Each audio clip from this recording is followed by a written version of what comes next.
Let's go. Yeah. For those of you that want to know what we're all about, it's like this, y'all. Come on. This is 10% luck, 20% skill, 15% concentrated power of will, 5% pleasure, 50% pain, and 100% reason to remember the name.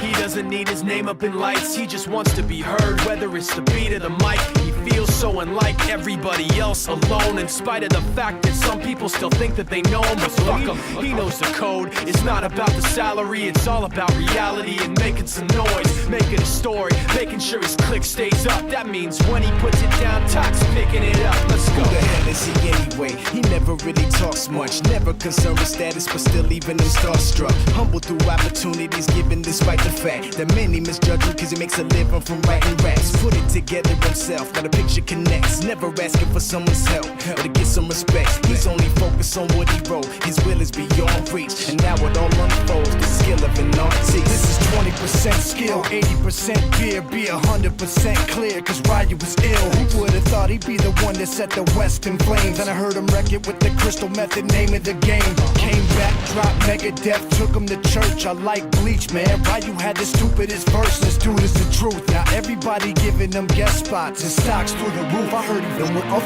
your F. Shinoda, styles of beyond. Ryu, Toc Beer, Machine Shop.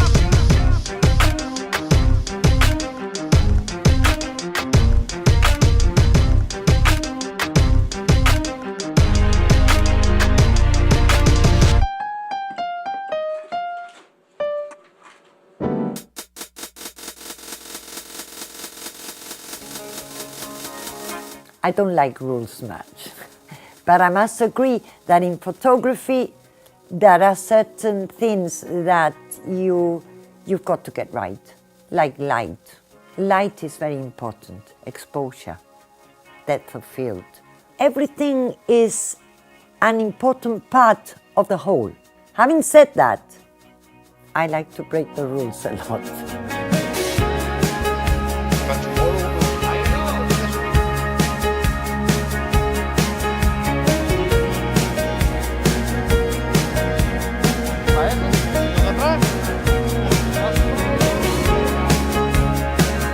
This year was my first time as head of photography. Normally I'd been the second photographer to an excellent photographer, Leo Hayes. For the GMF, we are working with a team, producing a team effort which was to cover the whole of the GMF, backstage, on stage, arrivals, the whole gamut of operations at GMF for the organisers.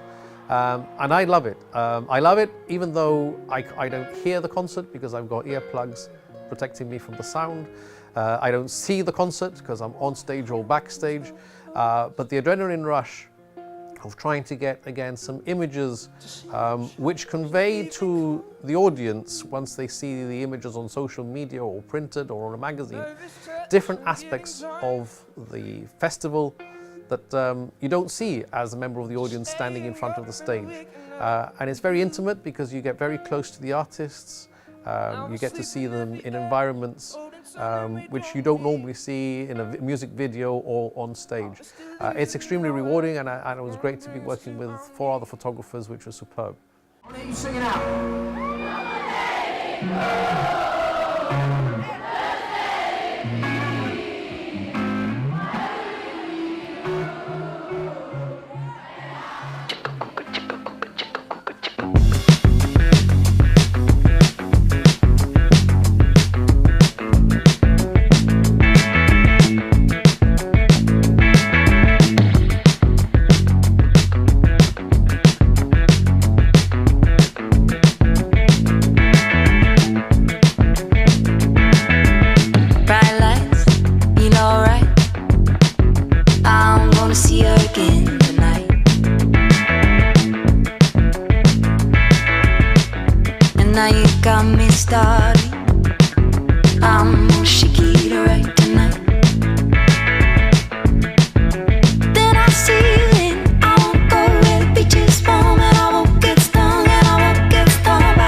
subject that might be banal to one person may be completely captivating to another. The simplest thing, I suppose that's what art is. You can't really define what's beautiful, and it's probably annoying actually, because everything I see I want to put in a frame.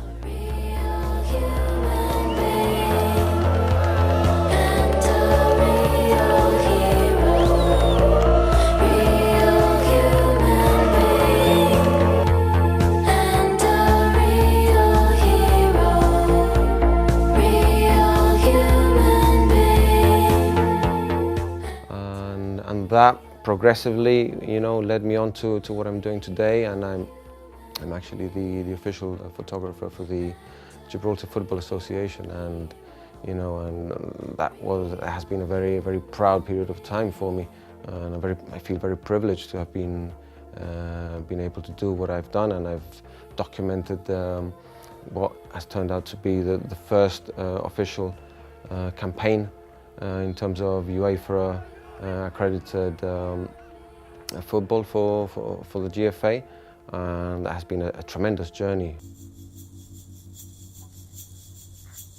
I've been waiting all night for you to tell me that you need me, tell me that you want me.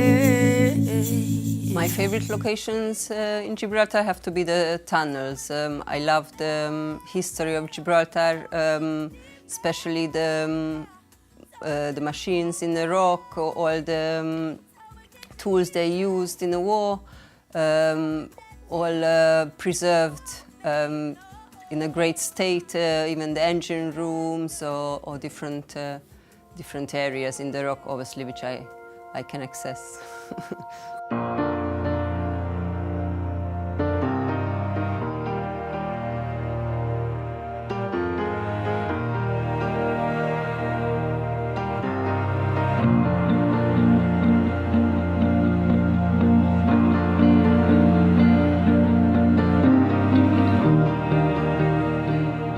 Iconic image of Gibraltar, for me especially, is a view of the rock from the top.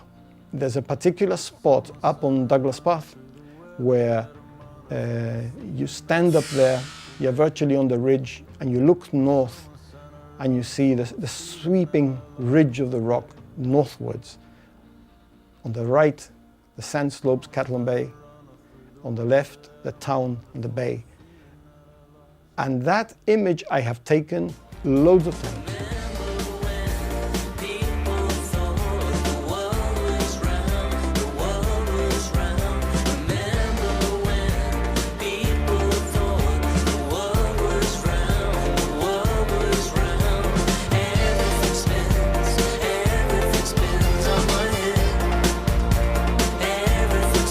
I think when you start, you don't exactly know what you're looking at or what you like or what you're trying to express.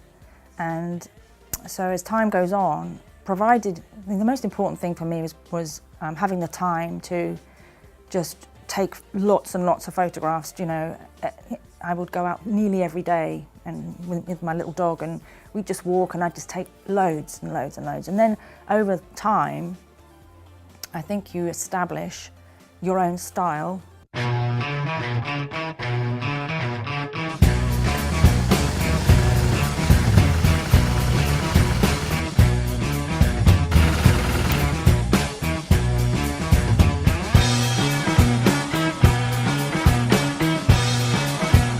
Photography was not something I was actually looking for. Photography came about after years of riding racing bikes. I decided to change for a touring bike. The places I started visiting here in the south of Spain were beautiful, and I wanted people to see it. I see double up ahead. Where the riverboats sway beneath the sun is where the river runs red. I wanted to buy a video camera just to film the equivalent of a GoPro that didn't exist at the time. And I ended up getting a small camera. And the truth is, to this day, we still haven't put the video mode on. And I've been taking pictures and placing it on social media so that people can see how beautiful our surroundings are.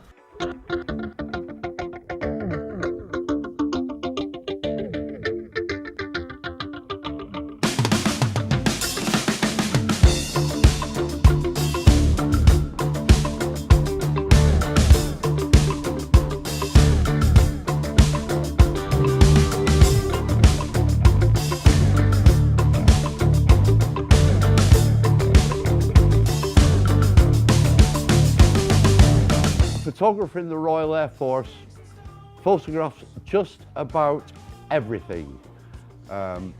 Industrial photography, commercial photography, press photography, medical photography, police photography, flying in aircraft, taking photographs of other aircraft in flight, flying in aircraft, taking photographs of the land, of ships, just about anything. VIP visits, very important people, parades, all the military ceremonial, everything is covered by a Royal Air Force photographer. Unfortunately, working for the government, I was an employee, and therefore I was not allowed to keep the images. They were the property of the Crown. Many of them now are housed in the Imperial War Museum.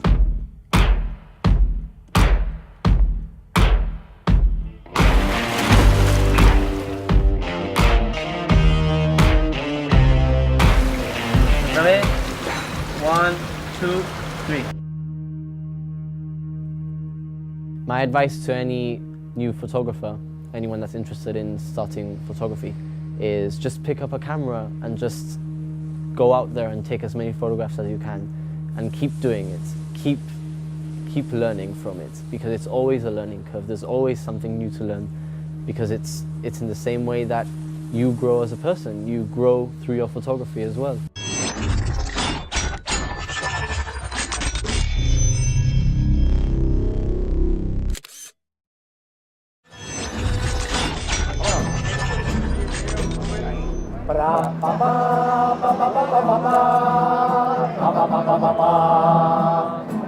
Pero para, ya.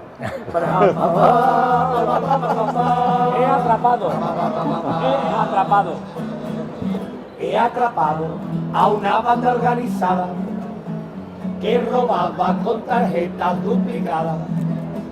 Se acercaban por la noche a los cajeros y arrasaban con todito tu dinero.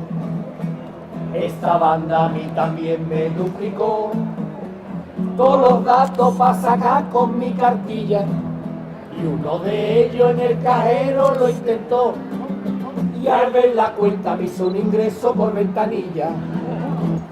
Si esta noche o mañana te encuentras en peligro, no me vayas a llamar, que yo mañana libro, que yo mañana libro. It was a fantastic experience, to be honest.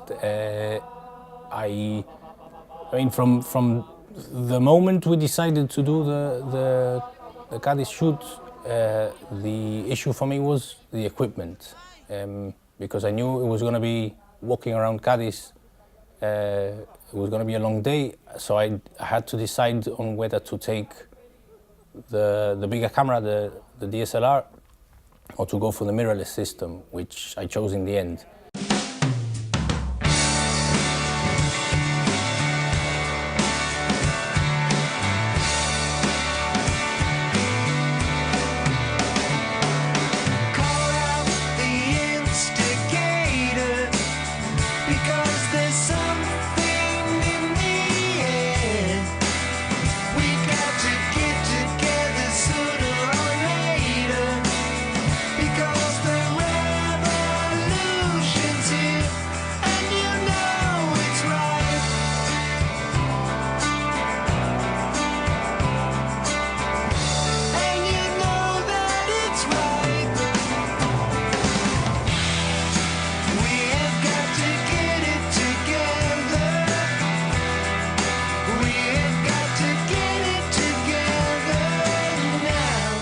Well, we planned the shoot. I was supposed to have a model there, but last minute things happened and she couldn't come on the day.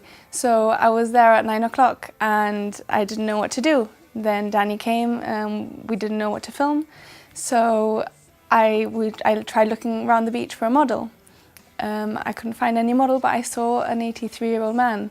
And it just gave me the idea, like, it would be great to photograph like something more natural, like maybe what makes Caleta.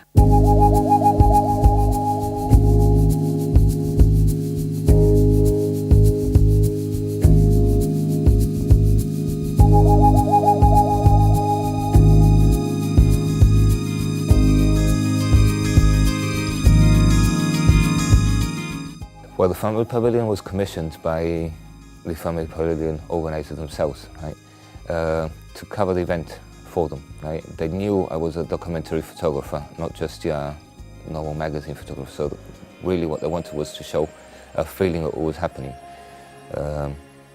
So I spent the whole night there from start to finish.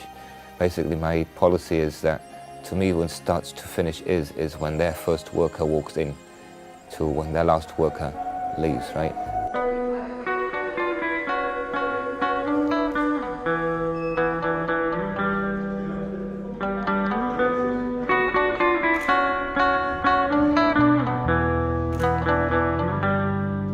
This year, for example, which has been the most successful year so far, we've had John on the black studio, me on the white one, and we've been able to have the model move from one to the other nice and quickly, move in the next model, and we've got great results so far.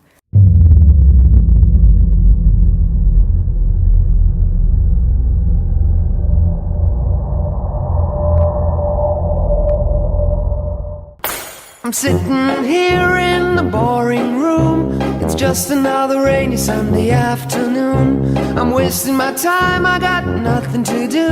I'm hanging around, I'm waiting for you, but nothing ever happens, and I wonder.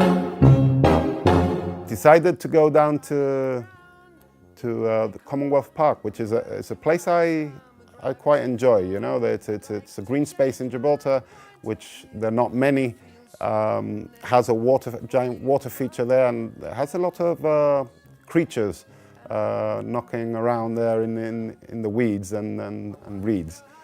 I was asked what I would like to cover more than anything, you know, and to be given a choice, I chose macro, and the reason I chose macro is because for me it presents a huge challenge, you know, rather than photographing, you know, like portraits or still life. For me, I need something with a bit of a challenge in it. So we went down there and decided to photograph some frogs.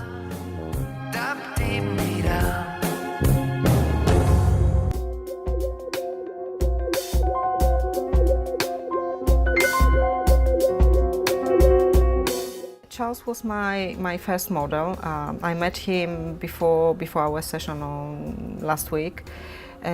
We talked about what we're gonna do. I explained to him what is the idea, and we went together with him through his activities, and we chosen two of his favorite. We had a little deal actually. I've got a lovely painting of Charles.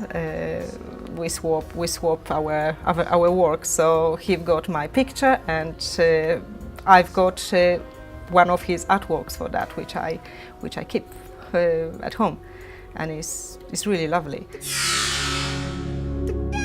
With photos like that, you've got a very small kind of gap of time, because you have to do it when it starts going dark, but before it gets completely dark, you know. So you've got just, you know, like not long time to play with really. So you have to already know before you go there, or when you go there when it's still light, you have to already get your composition sorted and things like that. So when it starts going down, you're not gonna have much time, you know, to get it right basically.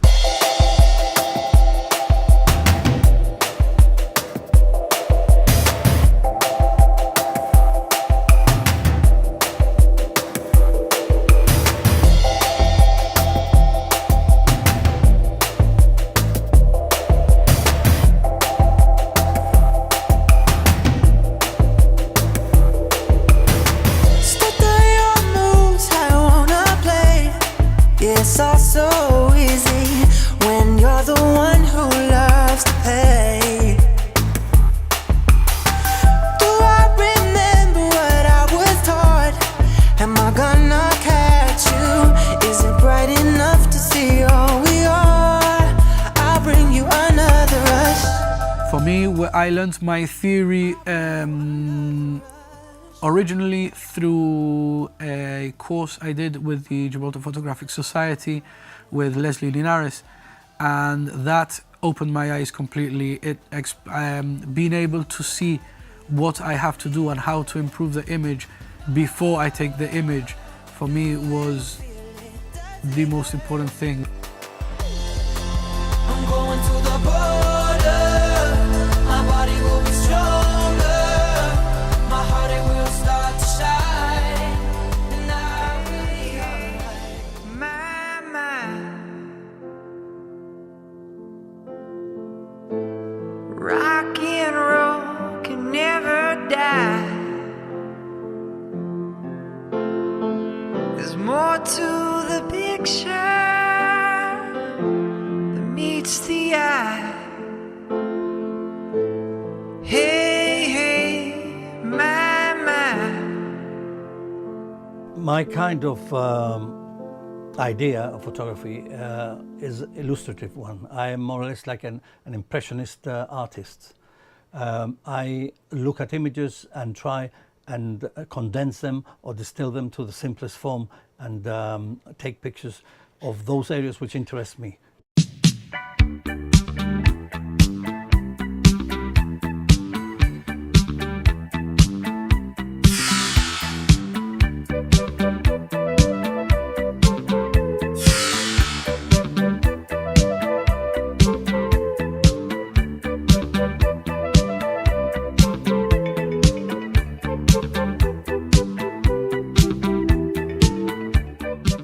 Well, photography, I think when you start off without you just take pictures of everything and anything at any time. As you progress, you begin to have a liking for one area or the other. Some people like macro photography. I found that I liked people photography, and within that it's travel.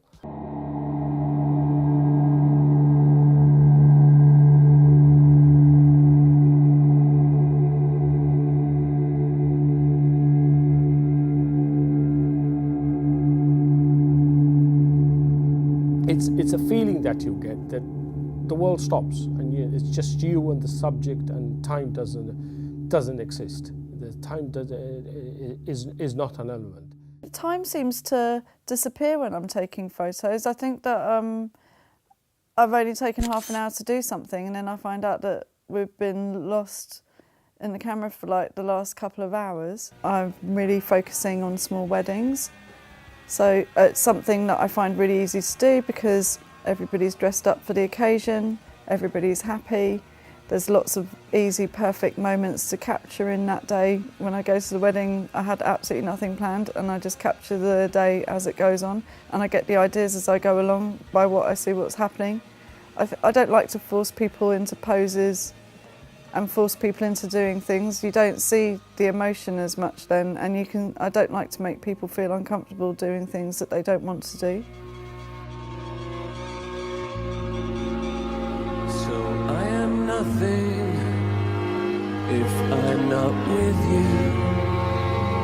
In the morning we'll forget this night somehow.